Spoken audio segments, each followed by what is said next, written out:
बिस्मिल्लाहिर्रहमानिर्रहीम। अस्सलाम वालेकुम। कैसे हैं आप लोग? उम्मीद करती हूँ सब खैरियत से होंगे, अपने घरों में खुश होंगे। अल्हम्दुलिल्लाह हम भी बिल्कुल ठीक हैं। ईद के बाद फ़ौरन ही हम लोगों ने माशाल्लाह से उम्रे का प्लान रखा हुआ था, जाना था, बुलावा आ गया था एक्चुअली। कब से हम लोग सोच रहे थे बच्चों के साथ उम्रे पे जाएँ, तकरीबन दिसंबर से ही माइंड में चल रहा था। बच्चे भी बहुत ज़िद कर रहे थे, लेकिन वही बात है ना कि जब बुलावा होता है तो आपके असबाब जो हैं वो खुद ही बन जाते हैं। तो ऐसे ही रमज़ान में एक दिन ना बैठे-बैठे तकरीबन दरमियाने अशरे में ही मैंने अपने हस्बैंड से बात की। हमने टिकट्स देखी, सारा प्लान देखा तो हमें वाक़ई बात समझ में आई। रेट्स भी बड़े मुनासिब थे, तो बस फिर हमारा अल्हम्दुलिल्लाह प्लान भी बन गया। तैयारियाँ रमज़ान में ही शुरू हो चुकी थी। बेटे का इहराम लेने के लिए मैं इस्लामिक एक शॉप है वहाँ पर आई। बेटी मेरी देख रही थी अबाए, लेकिन यहाँ से उसको कोई अपने साइज़ के हिसाब से नहीं मिले। तो ये मिस शॉप है हमारे यहाँ न्यू जर्सी में, जिसमें बहुत सारी आपको ऐसी जो हज और उम्रे की तैयारी से रिलेटेड चीज़ें हैं ना वो मिल जाएँगी। बायास भी होते हैं, स्कार्फ़्स भी हैं, और उसके अलावा जो भी थोड़े ओज़ होते हैं, इत्तर, वो सब चीज़ें, और भी बड़ी डिफ़रेंट तरह की वैरायटी। तो बस अभी यहाँ से एहराम तो ले लिया था, और एहराम इन्होंने हमें फ्री गिफ्ट किया था। तो एहराम हमेशा ये लोग फ्री ही देते हैं, तो उनको यही होता है कि हमें सवाब मिले, सवाब की नीयत से। बस उसके बाद फिर बच्चों की तैयारी के लिए हम लोग जो हैं वो मॉल आ गए। हमने इनके शूज़ और कपड़े वगैरह लेने थे। तो बेटी के तो अबाए होते हैं ना, तो वो तो हमें था कि चलो मदीना से ले लेंगे। तो बेटे के कपड़े लेने थे समर के, क्योंकि अभी विंटर क्लोथिंग यहाँ चल रही थी, तो वहाँ पे गर्मी होगी, तो मुझे ये था कि उसके आगे गर्मी आनी ही है, तो पैंट शर्ट्स वगैरह ले लूँ। और साथ में कुछ हम शूज़ वगैरह देख रहे थे, जैसे जो एहराम के लिए आपको कैंची चप्पल चाहिए होती है ना जेंट्स के लिए, तो वो मेरे बेटे की और हस्बैंड की हमने ले ली थी। तो बस अभी यहाँ पर मैंने अपने सारे बायो मैक्सीज़ वगैरह निकाले हैं। तो रमज़ान में मस्जिदों में यूज़ हो रहे थे, तो मैंने कहा बिल्कुल धो लेती हूँ, मैं इनको साफ़ सुथरे ही रखूँगी। इसके अलावा मैंने अपने हस्बैंड की शलवार कमीज़ वगैरह जो भी चीज़ें थी ना, बेटी के कपड़े सब मैंने धोए बड़े अच्छे तरीके से, और उसके बाद मैंने ऊपर का डेन क्लियर किया, प्रॉपर वैक्यूम किया, बैग निकाले, और उसके बाद फिर पैकिंग का सिलसिला जो था ना वो मैं अब शुरू कर लूँगी। ईद की पार्टीज़ इतनी चल रही थी, और ईद के फ़ौरन 5-6 दिन बाद ही हम लोगों की उम्रे की फ़्लाइट थी। तो जैसे ही ख़त्म हुआ तो आखिरी 2 दिनों में मेरी ये सब तैयारियाँ हुईं। यहाँ पर ये देखिए मैंने सब तय करके रख दिया है, और तकरीबन हमारा 1 हफ़्ते का टूर था, 9 दिनों का, तो उसके हिसाब से मैंने एक-एक दिन का सबका एक ड्रेस रखा है, ताकि हमारे जो साफ़-सुथरे कपड़े हम हर रोज़ पहने और धोने का सिलसिला ना हो, क्योंकि इतना शॉर्ट टाइम होता है तो उसमें फिर आपका दिल नहीं कर रहा होता कि इन बातों में आपका टाइम जो है ना वेस्ट हो। बस उसके बाद फिर हम अपने बर्ड्स को एक फैमिली फ्रेंड के घर ड्रॉप करने चले गए, क्योंकि हमें ये ज़ाहिर उनकी टेक केयर के लिए कोई ना कोई तो था ही, होना था, तो बस हमने वहाँ पे छोड़ दिया। पैकिंग में मैंने अपने मैक्सीज़ जो थी वो भी रख लीं। अहराम वाले स्कार्फ़्स मेरे पास पड़े हुए थे हज के दिनों के, तो वो मैंने सब रख दिए थे। स्ट्रिंग बैग आप ज़रूर रखा करें, हज या उम्रा पे जाएँ तो आपकी शूज़ इसमें रखने के काम आ जाते हैं। मस्जिद के अंदर जाएँ तब भी आप अपनी जूतियाँ इसमें रख सकते हैं। अच्छा, यहाँ पर ट्रैवल वाली जानमाज़ मैं ये मदीना से लाई थी हज के दिनों में, तो ये भी मेरी बड़ी काम आ रही है। इसके अलावा मैंने जो है टाइट्स रख लीं, शलवारें रख लीं, और इस तरह से चीज़ें जो है ना वो अपनी रख ली थी।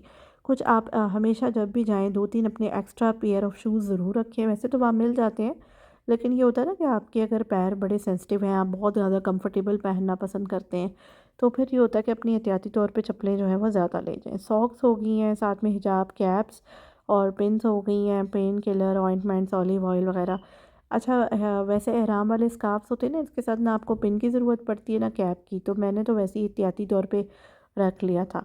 तो इसके साथ मेरे बेटे का मैं रख रही हूँ, तो इसमें मैं इसकी सारी नई पैंट शर्ट्स और शलवार कमीज़ वगैरह सब धुला के मैंने कुछ नए भी रखे, वो सब कर दिया है, आराम रख दिया है, और साथ में इसकी कैप रख दिया है। फिर साथ में ना मैं शूज़ हैं अभी सारे मैंने इनके बच्चों के धोए हैं, ताकि बिल्कुल साफ़ सुथरी चीज़ें जो हैं उसको हम साथ लेके जाएँ। स्ट्रिंग बैग मैंने सबके अलग-अलग रखे हैं, ताकि अपने-अपने शूज़ रखने के काम आ जाए। अच्छा, दूसरी बात ये है कि हम लोग जब उम्रा या हज वगैरह की जो तवाफ़ वगैरह करते हैं ना, तो हम लोग नंगे पैर नहीं कर पाते, क्योंकि हमारे घर में भी यूज़ टू हैं चप्पलों के साथ। पैर अब इतने सेंसिटिव हो गए हैं कि अब ना नंगे पैर 1 मिनट वॉक भी नहीं होती। तो हमने ना फिर अपने वहाँ हरम के लिए स्पेशली एक जूती रखी होती है, बिल्कुल न्यू। अच्छा, यहाँ पर ये कुछ मेडिसिन्स वगैरह पड़ी हैं, और ये मेरी बेटी का बैग तो बिल्कुल ही खाली है, क्योंकि उसके जो अबायाज़ हैं वो हमने मदीना से बाय करने हैं, और हमारी फ़्लाइट जो है ना वो पहले मदीना की ही है।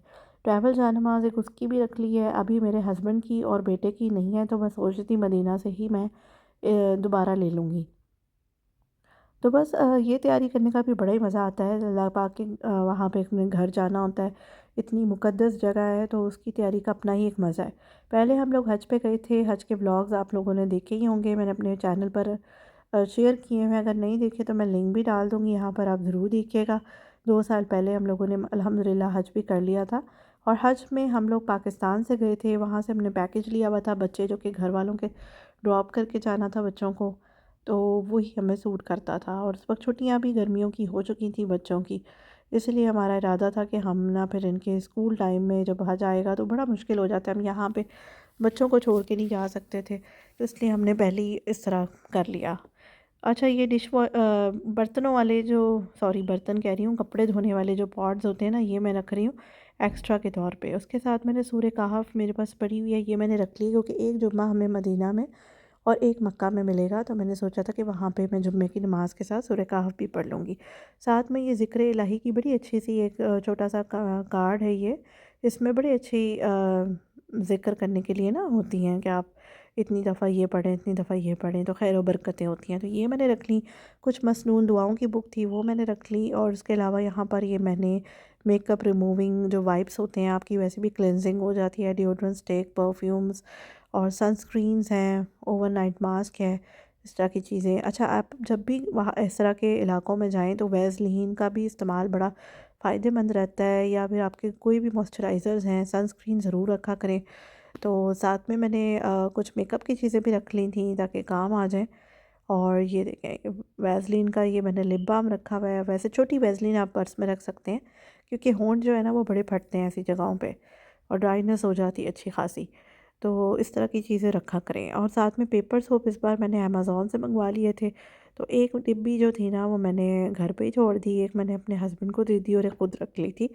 तो इसकी ज़रूरत हमें सिर्फ़ उम्रा के दिन में ही एहराम की हालत में पड़नी थी क्योंकि ये अनसेंटेड पेपर सोप्स हैं। तो ये हो गया, वैसे भी ये बड़े फ़ायदेमंद रहते हैं। इसके अलावा ये मेरे पास मिनी बॉटल्स होती हैं ट्रैवल के लिए, इनमें मैंने 2 में शैम्पूज़ डाल लिए, 2 में बॉडी वॉश डाल लिए। वैसे तो होटल वाले प्रोवाइड करते ही हैं, तो फिर भी एहतियाती तौर पे अपनी चीज़ें जो है ना वो पूरी करके जाना चाहिए।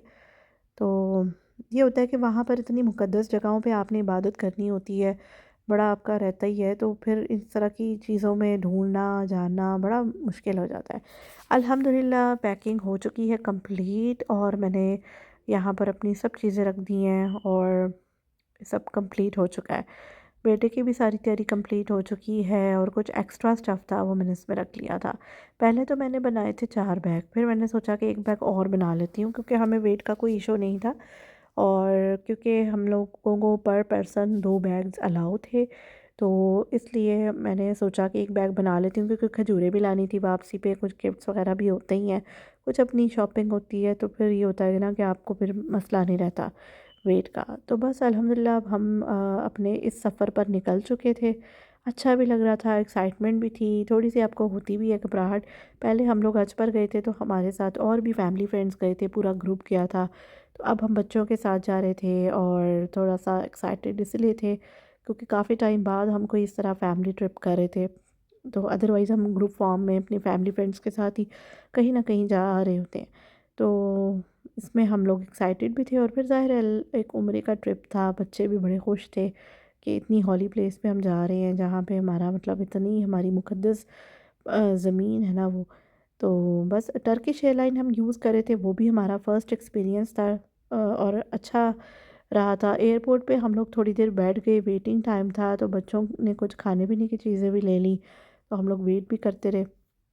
और नेवर्क एयरपोर्ट से हम जा रहे थे इस बार न्यू जर्सी से, तो ये जो है ना तकरीबन आधे घंटे की ड्राइव पे ही है, घर से ज़्यादा दूर नहीं है। और वरना हम लोग जेएफके जाते थे तो तकरीबन 2 आवर्स पहले हमें निकलना पड़ता था, और काफ़ी टाइम लग जाता था, और टोल भी लगता है इतना आपका, रशिया होता है सारा। तो ये बड़ा रिलैक्सिंग था, अपने ही स्टेट से एयरपोर्ट पे जाना। तो बस अब हम लोग प्लेन में बैठ गए हैं। प्लेन इनके अच्छे थे, कंफर्टेबल सीट्स वगैरह सब कुछ थी, बस ये था मुझे कि एसी इन्होंने बहुत ही हल्का चलाया हुआ था कि आपको थोड़ी गर्मी सी महसूस होती है। तो वरना एयरलाइंस में ये होता है कि एसी थोड़ा तेज़ होता है तो फिर आपको मतलब ठंड लग रही होती है, आप ब्लैंकेट भी लो तो भी आपको ठंड लग रही होती है। तो इसलिए हमने बच्चों को भी मोटे कपड़े ही पहनाए हुए थे, तो लेकिन ये था कि थोड़ी गर्मी महसूस हुई। बच्चों की स्क्रीन्स जो थी वो ऑन हो चुकी थी। यहाँ पे मेरा बेटा जो है वो अपनी कोई सीरीज़ देख रहा था। तो यहाँ पे ये मेन्यू कार्ड इन्होंने रखा हुआ है जिसमें सारा मेन्यू शेयर किया हुआ है कि पहले क्या देंगे और ब्रेकफास्ट मेन्यू क्या होगा, क्योंकि एक तो डिनर मेन्यू था और एक ब्रेकफास्ट का था। उसमें ऑप्शंस भी होती हैं कि आपके ये लेना है या वो लेना है, इस तरह की 2 ऑप्शंस भी दी हुई थी। और ये देखें जी आप, चिकन करी विद राइस थे, जैस्मिन राइस, ये मैंने सेलेक्ट किए थे। और जो बिफ़ोर लैंडिंग वाला मेन्यू है ब्रेकफास्ट का वो भी इन्होंने शेयर किया हुआ था। तो बच्चे जो है ना वो बहुत ज़्यादा तो खाते नहीं है, थोड़ा बहुत ही खाते। तो ये था कि बीच में हम लोगों ने थोड़ी बहुत आँख भी लगाते रहे। तकरीबन 8-9 आवर्स का की फ़्लाइट थी, क्योंकि ज़ाहिर है पहले इसने इस्तांबुल में रुकना था, कुछ आवर्स का हमारा स्टे भी था वहाँ पर। तो ये देखें जी, ये मेन्यू है, chicken curry with jasmine rice, साथ में सैलड और hummus दिया हुआ है। कोक ले ली थी मैंने और फिर इस तरह से हमारा ये चलता रहा। बाद में ब्रेकफास्ट मेन्यू में मैं आपको दिखा दूँ, हमने पैनकेक्स ले लिए थे, स्क्रैम्बल्ड एग थे और ये बन्स वो ज़रूर देते हैं बटर के साथ, और उसके अलावा चीज़ थी और फ्रूट्स थे, और साथ में मैंने चाय ले ली ताकि थोड़ा हम फ्रेश हो जाएं, क्योंकि अभी इसके बाद फिर हमारी लैंडिंग होगी इस्तांबुल के लिए। तो अल्हम्दुलिल्लाह हमारा सफ़र अच्छा ही गुजर गया था और अब लैंडिंग की बारी आ रही है इस्तांबुल में। उसके लिए भी हम एक्साइटेड थे, क्योंकि फ़र्स्ट टाइम हम लोग टर्किश एयरलाइन यूज़ कर रहे थे और तुर्की में भी हमारा फ़र्स्ट टाइम स्टे था। तो ये था कि थोड़ी घबराहट भी होती है आपको नई जगह पे जाते हुए, थोड़ी एक्साइटमेंट भी होती है। एनीवेज़ हम लोग एयरपोर्ट में एंटर हो चुके थे। एयरपोर्ट बहुत ही खूबसूरत है इनका, बहुत ही खूबसूरत बनाया हुआ है। 9 ज़ोन्स हैं इसके और बड़े ही डिफरेंट है। और उसके अलावा ये कि पहले सुनते थे कि इनका एयरपोर्ट बहुत छोटा होता था, लेकिन बाद में इन्होंने ये बहुत अच्छा खूबसूरत सा एयरपोर्ट बना लिया था। कुछ हमने व्लॉग में देखा था, लेकिन कुछ चीज़ें आपको जाके एक्सपीरियंस होती हैं। अच्छा, यहाँ पे बहुत सारी शॉप्स भी थी, तो हमने कहा चलो वैसे ही थोड़ा सा देखते हैं, घूमते हैं फिरते हैं, क्योंकि हमारे पास 3 आवर्स थे। तो उसमें हमने कुछ ज़्यादा तो यही नहीं करना था, एयरपोर्ट ही घूमना था। तो वापसी पे हमारे पास इतना टाइम नहीं होगा घूमने फिरने का, क्योंकि हमारा स्टे वैसे तो बहुत लंबा है, लेकिन उसको हम किस तरह यूटिलाइज़ करेंगे वो मैं आप लोगों के साथ बाद में शेयर करूँगी, वो सरप्राइज़ है। तो एनीवेज़ अभी हम लोग जो हैं वो ड्यूटी फ्री शॉप्स में देख रहे थे चीज़ें। यहाँ पे सारे परफ्यूम्स थे ब्रांड्स के डिफरेंट, और प्राइस कंपेयर मैं कर रही थी गुची की भी और डिफरेंट जो भी परफ्यूम्स हैं, तो तकरीबन ऑलमोस्ट सेम ही आ रही थी डॉलर में कन्वर्ट करूँ तो मैं, तो बहुत ज़्यादा डिफरेंस नहीं था। एयरपोर्ट पे वैसे भी चीज़ें थोड़ी एक्सपेंसिव ही होती हैं। तो बस ऐसे ही स्टोर्स देखते देखते टाइम का पता ही नहीं चला, और साथ में बस अभी यहाँ पर जो है थोड़ी हम लाइन में लगे हुए हैं, पासपोर्ट्स वगैरह दिखाना होता है और सब है। फिर आगे ना बड़े प्यारे खूबसूरत से बैकपैक्स थे जिन पे स्क्रीन्स जो है ना ये चल रही थी। अच्छा, अभी हम लोगों को भूख भी लग रही थी, हमारा प्लान था कि हम कुछ खाते हैं यहाँ से, तो फूड कोर्ट की तरफ हम लोग जा रहे हैं। फूड कोर्ट भी ना यहाँ पर एक नहीं है, पता नहीं कितने कितने डिफरेंट फूड कोर्ट्स हैं, और वहाँ पर मैकडोनल्ड ही तकरीबन मैंने इस एयरपोर्ट पे 3 देख लिए थे। इसके अलावा यहाँ पर बर्गर किंग भी मैंने कई देखे, अच्छा उम्र स्टारबक्स पे जा देखा, रहे थे बच्चे तो बड़े डिफरेंट एक्साइटेड ब्रांड्स थे। थे। बेटी तो पॉपॉइज़ जो मेरी है कब वो से भी लगी हुई 2-3 थी और थे। बेटा वैसे ही इसके अलावा कुछ इंटरेस्ट लेता टर्किश है इस तरह इनके की जो इस्लामिक होती हैं, हिस्ट्री और तो इस सब बातों यहाँ पे। पर ये देखें बड़ा बच्चों को खूबसूरत बहुत सा एक इन्होंने एक्साइटमेंट थी। बनाया हुआ एरिया। और यहाँ तो पे जैसे मैं देखिए अभी सोच हम रही लोग थी रुक कि गए थे क्या कि लेना चलो है ना, थोड़ी पहले कॉफ़ी हमने वगैरह आइसक्रीम्स पीते ली हैं। हैं, इन्होंने तो डिफरेंट इधर ही फ्लेवर्स रखी हुई हैं। आइसक्रीम्स भी लगी हुई हैं, तो डिफरेंट बाकी जो चीज़ें हैं। बच्चों सैंडविचेस को तो होते उनके हैं मतलब की केक्स चीज़ें हमने ले ली फाइनली थी, हम एक शेक्स फूड वगैरह। कोर्ट में ऊपर और आ हम गए लोगों थे। ने ले ली यहाँ पे कॉफ़ी। आके सबसे पहले तो इसके मैंने हम बाद फिर लोगों ने हम लोग अपनी फूड कोर्ट में आके टेबल बैठ ली, गए फिर थे सोचा कि और क्या अभी हम लेते लोग हैं ना। देख रहे थे कि तो क्या पहले तो लेना है। टर्किश मेन्यू का ही मेरा प्लान था कि हम कोई तुर्की की ही चीज़ खाएं, तो फिर बच्चों ने कहा कि नहीं हमने पॉपॉइज़ से खाना है। तो बस अभी डिसाइड करते करते ही टाइम लग गया था। जाके हमने देखा पहले सब तरफ कौन सी चीज़ कहाँ मिल रही है। तो ये पासा डोनर है, इसमें मैं देख रही थी डोनर कबाब का दिल था, लेकिन कुछ समझ में नहीं आया मुझे। और शावरमास वगैरह भी यहाँ पे बन रहे थे, पिज़्ज़ाज़ हैं इनके टर्किश टाइप के। तो बस एनीवेज़ बात पॉपॉइज़ पे ही ख़त्म हुई। हमने बकेट ले ली जिसमें फ्राइड चिकन था, फ्राइज़ और साथ में ही बॉटल। बच्चे वैसे भी ना इस तरह की चीज़ें खाना पसंद करते हैं, जब पाकिस्तान भी जाते हैं ना तो उनका यही होता है, ऐसी चीज़ें ही खानी है ज़्यादा। तो अभी भी मेरा बेटा वैसे शौकीन है नान सालन का, लेकिन उससे पूछा तो वो कहता मैं ये चीज़ें तो अमेरिका में भी खा लूँगा, यहाँ पे मैंने ऐसी चीज़ें ही खानी है। बस फिर साथ में शेक्स ले लिए बच्चों ने बर्गर किंग से। इसके बाद हम लोग देख रहे थे कि हमारा गेट असाइन हो गया है मदीना का, तो बस उधर ही हम लोग जा रहे हैं गेट की तरफ। तो मदीना मदीना इतना सुनते थे करते थे, तो बड़ा अच्छा लग रहा था कि मदीना जा रहे हैं। जब हम हज पे गए थे तो हम लोग जद्दा से ज़ाहिर है वहाँ पर अजीज़िया ठहरे थे, तो मदीना डायरेक्ट जाने का मज़ा भी एक अलग ही है। तो बस अब यहाँ पर ये मेरी बेटी ने पहले तो स्वेट शर्ट पहनी हुई थी, स्वेट पैंट के साथ, फिर बाद में उसने अपना ड्रेस चेंज कर लिया, बाहर बैग में रखा हुआ था। तो बस अब मदीना की फ़्लाइट के लिए रेडी हो गए। तो मदीना की इसलिए हमने ले ली थी क्योंकि यहाँ से लंबी फ़्लाइट होती है, तो एहराम की हालत में बहुत देर कंटिन्यू करना इतना इजी नहीं होता, स्पेशली अगर आप बच्चों के साथ हैं। जब लोग हम हज पे गए थे ना, जब हम मक्का से मदीना जा रहे थे, तो हमारी जो ग्रुप की बसेस थी उनमें मदीना की नशीद बहुत लगी हुई थी। इस बार मैंने अपने फ़ोन पे खुद ही डाउनलोड कर ली थी ताकि जब मदीना जाएं इस्तांबुल से फ़्लाइट चले, तो फिर मैं सारी जो नशीद हैं उनको सुनूं। तो बस जी फ़्लाइट के आगाज़ में सफ़र दुआ जो है वो शुरू हुई। उसके बाद फिर यहाँ से तकरीबन 3 घंटे की फ़्लाइट रह गई थी। अच्छा, इस जर्नी में ना इन्होंने हमें एक स्ट्रिंग बैग दिया था, टर्किश एयरलाइन ने। इन्हें पता था मदीना जा रहे हैं, तो स्ट्रिंग बैग ऐसा है जिसमें आप शूज़ भी रख लो, और उसके अंदर एक ट्रैवल वाली जायनमाज़ भी थी, और इस तरह की जो भी चीज़ें होती हैं ना जो आपको चाहिए होती हैं, वो सब कुछ था। तो बस फिर उसके बाद इन्होंने हमें मदीना लैंडिंग से पहले जो था वो सर्व किया फूड।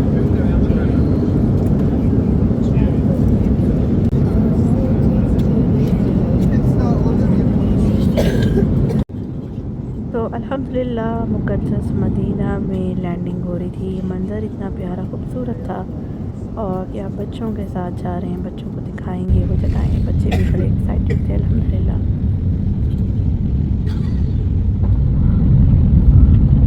अल्हम्दुलिल्लाह खैर आफियत के साथ लैंडिंग भी हो गई थी, और बहुत ही बड़ा ग्रुप आया हुआ था इंडोनेशिया का।